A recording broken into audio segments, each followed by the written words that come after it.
Hello, welcome to all of you.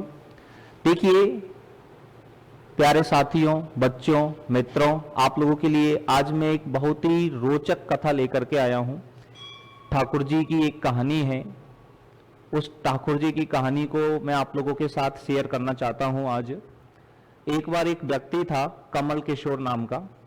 Jeweller था वो। हीरे जवाहरात बनाने का और बेचने का वो काम करता था। वो हीरे जवाहरात में उसकी जो कारीगरी थी, मीनाकारी थी, वो इतनी अच्छी थी कि बहुत दूसरे शहरों के लोग भी उसकी दुकान पर गहने बनवाने आते थे। चाहे हीरे के गहने हों, चाहे सोने के गहने हों, हाथों के कंगन हों, कानों के कुंडल हों, गले का हार हो, किसी भी तरह की कोई भी ज्वेलरी हो, बड़े दूर दूर से लोग बाग उसके पास बनवाने आते थे। और उसकी जो सोने की और हीरे जवाहरात की जो मीनाकारी थी और जो कारीगरी थी, वो इतनी सुंदर होती थी कि जो भी उन ज्वेलरी को देखता, वो देखता ही रह जाता। बहुत ही सुंदर कलाकृति वो उनके ऊपर बनाता, बहुत ही अच्छी तरीके से वो उनको निर्माण करता। तो इसी तरह से, लेकिन इतना सब कुछ होने के बाद भी वो व्यक्ति बहुत ही सरल स्वभाव का और बहुत ही शांत स्वभाव का था। इतनी बड़ी जो उसकी माया थी, उस माया का कोई भी प्रभाव उसके ऊपर नहीं था। वो हमेशा शांत ही रहता था। ठीक है, बिल्कुल सरल स्वभाव में वो रहता था। तो जो भी था, अब एक बार उसका एक मित्र था। वो मित्र वृंदावन गया हुआ था और वृंदावन से जब लौट रहा था तो उसने सोचा कि मैं अपने मित्र के लिए कुछ ठाकुर जी का जो प्रसाद है वो ले चलता हूँ। तो वो ठाकुर जी का प्रसाद लेकर के अपने मित्र के पास पहुंचा, कमल किशोर के पास। कमल किशोर उस समय जो है वो अपने हारों को, जो अपनी ज्वेलरी थी, उन सबको देखने में लगा हुआ था। और उसी समय उसका एक कारीगर था जिसने एक बहुत ही सुंदर हार बनाया था एक। और उस सुंदर हार को लेकर के वो कमल किशोर के पास आया और उसको देने के लिए आया। तो कमल किशोर उस हार को निहार ही रहा था, उसको देख ही रहा था कि इतने में उसका मित्र उसके पास पहुंचा। दोनों आपस में बातचीत करने लगे। और जब वो मित्र वृंदावन से आया तो वो वृंदावन से एक लड्डू गोपाल जी की एक बहुत ही सुंदर मनमोहक मूर्ति भी अपने साथ में लेकर के आया था। लड्डू गोपाल जी साथ में लेकर के आया था। तो वो उस समय उसके हाथ में ही विराजमान थे और वो बहुत ही सुंदर और मनमोहक लग रहे थे। तो कमल किशोर की नजर उन लड्डू गोपाल जी पर पड़ी, वो उनकी तरफ आकर्षित हुआ और उसने वो हार जो है वो ठाकुर जी के गले में डाल दिया और अपने मित्र से कहने लगा, देखो इस हार को ठाकुर जी के गले में डालने पर इस हार की शोभा कितनी बढ़ गई है। ठीक है, ये हार कितना सुंदर लग रहा है ठाकुर जी के गले में पड़ने के बाद। दोनों मित्र आपस में बातें करते रहे और बातें करते करते इतना गमगीन हो गए कि उनको पता ही नहीं चला। और वो मित्र बातें करते करते वो ठाकुर जी को लेकर के, ठाकुर जी को अपने साथ लेकर के चला गया और बातों में इतना वो लीन हो गए थे, उनको पता ही नहीं चला कि जो हार है वो हार भी ठाकुर जी के साथ, उनके साथ चला गया है। ठीक है साहब। अब वो व्यक्ति जो उसका मित्र था वो चला गया। घर उसका थोड़ा दूर था। तो घर दूर था तो उसने एक टैक्सी वाले को बुलवाया। वो और उसकी पत्नी दोनों उस टैक्सी में बैठ करके अपने घर के लिए रवाना हो गए। अब घर के लिए रवाना हो गए, घर पहुंच गए।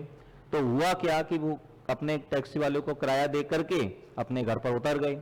लेकिन वो ठाकुर जी जो थे, उन ठाकुर जी को वो टैक्सी के अंदर ही भूल गए।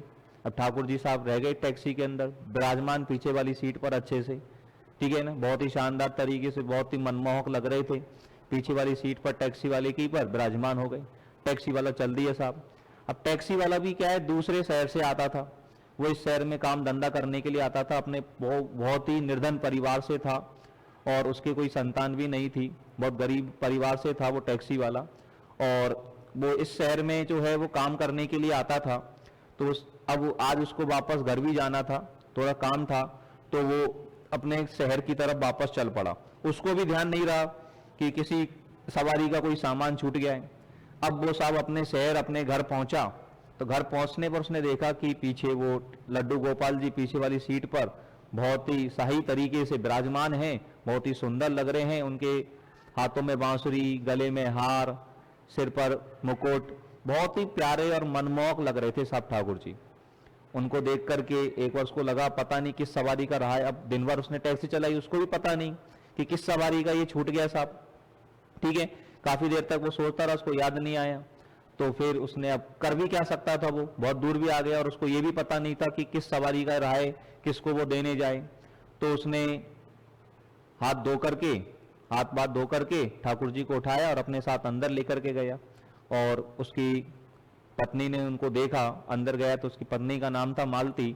जैसे उन्होंने लड्डू गोपाल जी को देखा तो वो बहुत ही आनंदित हुई, बहुत ही सुंदर लग रहे थे, ठीक है। और उनके चूंकि कोई भी संतान नहीं थी, तो जैसे उनकी पत्नी ने उन लड्डू गोपाल जी को देखा तो उनका वात्सल्य भाव जाग उठा, ठीक है ना। तो बहुत ही ममतामयी करुणामयी नजरों से लड्डू गोपाल जी को वो देखने लगी और वात्सल्य भाव उनका जाग उठा। उन्होंने लड्डू गोपाल जी को टैक्सी वाले से अपने हाथ में ले लिया और बिल्कुल बहुत ही उनके अंदर गमगीन हो गई और अपने बेटे की तरह उनसे बातचीत करने लगी। अरे लल्ला, तू बहुत दूर से आया है, भूखा होगा। तो उसने उनको भोजन कराया, लड्डू का भोग लगाया और भी कई तरह के पकवान बना बना करके लड्डू गोपाल जी को उन्होंने भोग लगाया और बिल्कुल बेटे की तरह उनको रखने लगी, ठीक है।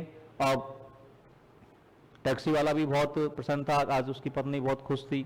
धीरे धीरे मतलब वो दोनों उन लड्डू गोपाल जी को अपने बेटे की तरह मानने लगे और घर में उन्होंने उसको विराजमान कर दिया।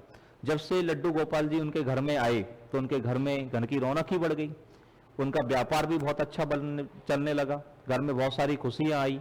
लड्डू गोपाल जी की कृपा से थोड़े दिनों के बाद उनके घर में एक बेटी का जन्म हुआ। उन्होंने सोचा अब अपना परिवार पूर्ण हो गया, बेटा पहले से ही है लड्डू गोपाल जी के रूप में, बेटी भी आ गई, अब अपना परिवार पूर्ण है, ठीक है साहब। थोड़े दिनों के बाद अब उधर कमल किशोर जी भी को बाद में याद आया कि यार वो गले का हार वो तो ठाकुर जी के गले में ही रह गया। तो उन्होंने अपने मित्र को संदेश लिखा, पत्र लिखा कि अरे भाई वो ठाकुर जी के गले में मेरा हार चला गया, उस हार को लौटा दे। तो मित्र बोलता है अरे वो माखन चोर चित चोर तो खुद ही चोरी हो गया, उसका तो मुझे ही पता नहीं है, मैं खुद ही बहुत परेशान हूं, ठीक है। अब लेकिन जो कमल किशोर था, ज्वेलर था, वो बहुत ही शांत स्वभाव का और सरल स्वभाव का व्यक्ति था, क्रोध कम करता था। तो उसने अपने मित्र को कुछ नहीं कहा, उसने कहा ठाकुर जी की कृपा है, ठाकुर जी के गले में हार है तो ठाकुर जी की अंगी लगाए तो बहुत अच्छी बात है, ठाकुर जी करे कि वो उसको अपने अंग ही लगाए रखें, ठाकुर जी अपने साथ ही उस हार को रखें, कोई दिक्कत नहीं है, ठीक है। तो अब कुछ दिनों के बाद इस तरह से वो बात आई गई हो गई और कुछ दिनों के बाद कमल किशोर जी को दूसरे शहर, उस शहर जाना था जहां पर वो टैक्सी वाला रहता था। तो टैक्सी वाले के शहर कमल किशोर जी का जाना हुआ, वो वहां पर पहुंचा तो वहां पर बहुत तेज बारिश होने लगी। तो जहां उसको जाना था शहर में, वहां पर वो नहीं जा पाया और एक जगह पर आसरा लेकर के वो खड़ा हुआ था। थोड़े समय में टैक्सी वाले का उधर से गुजरना हुआ, उसने देखा ज्वेलर को, कमल किशोर जी को परेशान हो रहे थे।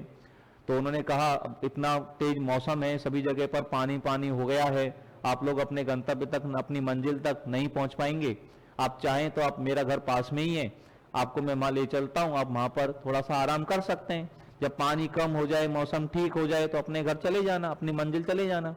लेकिन कमल किशोर जी के साथ में बहुत सारे हीरे जवाहरात सोने वगैरह थे, तो वो एक अनजान व्यक्ति के साथ जाना नहीं चाह रहे थे, लेकिन करे भी क्या, मजबूरी थी। तो कमल किशोर जी उसके साथ चल दिए।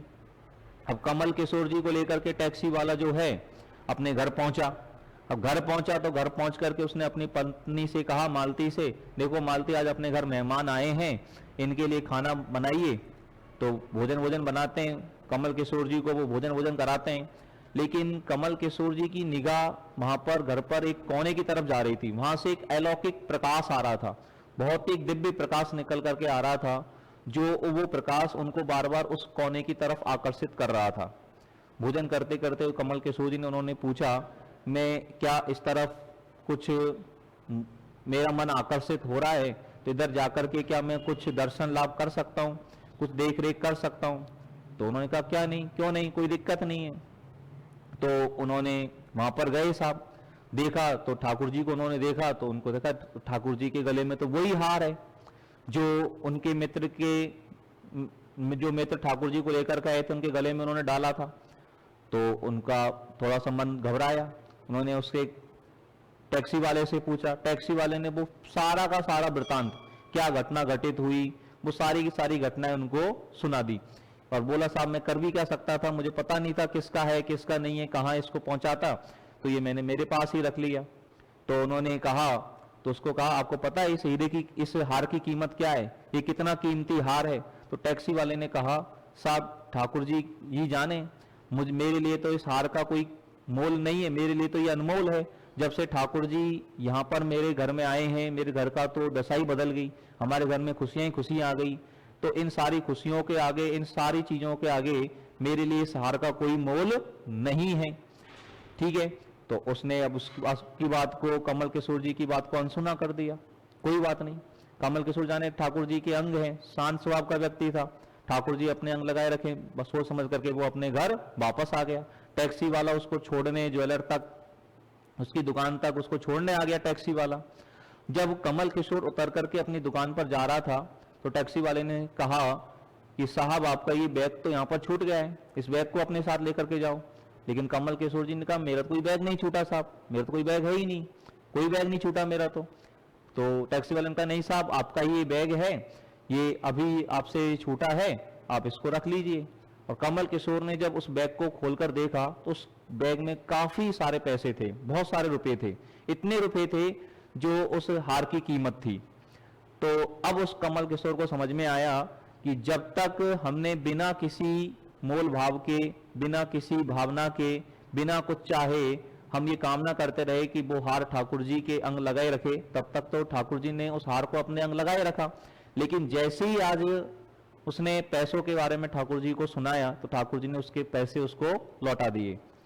तो ऐसे ही हमें, तो देखिए जब तक अपन किसी चीज के में रहते हैं तो ठाकुर जी ऐसे ही होते हैं, ठाकुर जी की कृपा ऐसे ही बरसती है। ठाकुर जी को लेकर के कौन आया था, है कि नहीं, गले में हार किसने डाला था, वहां से वो कहां गया और विराजमान वो कहां पर हैं।